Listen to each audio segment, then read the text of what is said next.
Most cakes are baked in a standard cake pan that's 9 inches by 2 inches. And there are two basic types. One is plain, and the other is a non-stick. I like to use the non-stick because then I don't have to prepare it with grease and flour. And if it were any darker than this, if it's a black pan, you have to be sure to lower the oven temperature by 25 degrees. But the aluminum one is fine too. You want to look for dull pans, not super shiny, and this is a little shiny, but with use it will dull just perfectly. Most of my cake recipes fill the pan by about half full, and I've seen a lot of other recipes where it fills 2/3 full, but you would not want to fill any further than that. So when you choose a square pan, you have to make sure to choose one that has sides that are straight up and down, as opposed to one that has sloped sides where the bottom is narrower than the top, because you obviously will have less volume. And if this happens, you just make sure not to fill it more than 2/3 full and bake the rest as cupcakes. Now, I like to use strips around the sides of my cake pans because it keeps the cake sides more moist and even. The reason is that cakes start baking first against the outside part, where it's the metal that's conducting the heat.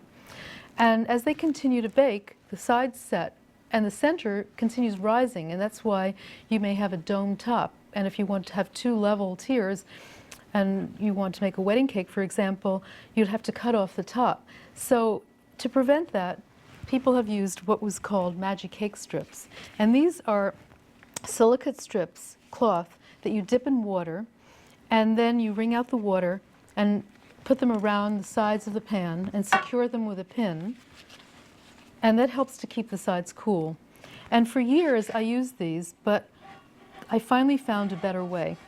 At least I feel it is, because I created silicone strips called Rose's Heavenly Cake Strips. And what I love about them is that there's no preparation. You don't have to wet them, and they never get dirty or scuzzy looking, and they last just about indefinitely. But the great part is that they can also double as an exerciser, because silicone, although it stretches during baking, it retracts right back in for hundreds of uses or for hundreds of times. So that means you can even use it as an exerciser if you're so inclined. So to prepare the pan, and of course if you're using these strips, you can stretch them over an 8-inch square pan, a 9-inch pan, or if you have a smaller pan, you can use a metal clamp, a paper clamp, because this is, of course, is heat proof.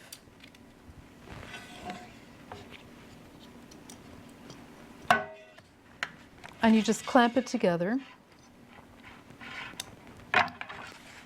and it holds perfectly. So this works for a 6-inch, anything smaller, and 9-inch is the largest that it would be useful for. So the way to prepare a cake pan is to use parchment at the bottom. Now, as I said, when I'm using non-stick, I often use nothing at all, but for chocolate cake, chocolate always sticks to everything.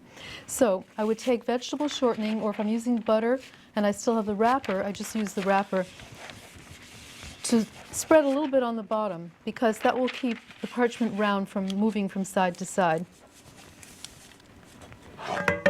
And it's easiest to stretch on. I like to have it right side up because it has my name on it, and it's fun. And then all you have to do is spray it with, I like Baker's Joy because it doesn't have any odor, and it's grease and flour. It's lecithin, which is from soy, and it just about lasts indefinitely unless you do as much baking as I do, and then I go through about a can every 6 months. And just use a light spray. If it's too much, you can brush it off. And that's all that it takes. Although I do like to wipe off the outside ridge, because it bakes onto the pan, and I like my pans to look beautiful. Now there's another type of strip for a larger cake pan that you can make yourself, and you can even make it for the smaller pans too. It's reusable because you're using heavy-duty aluminum foil.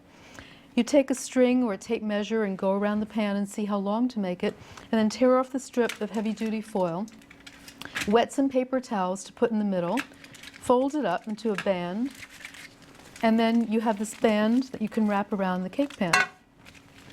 Of course, this is a small one. but it doesn't hurt if it's too large. And if it's a high pan, I can make 2 strips or use 2 of my strips, one over the other. And this I secure with a large paper clip. And now you're ready to bake. My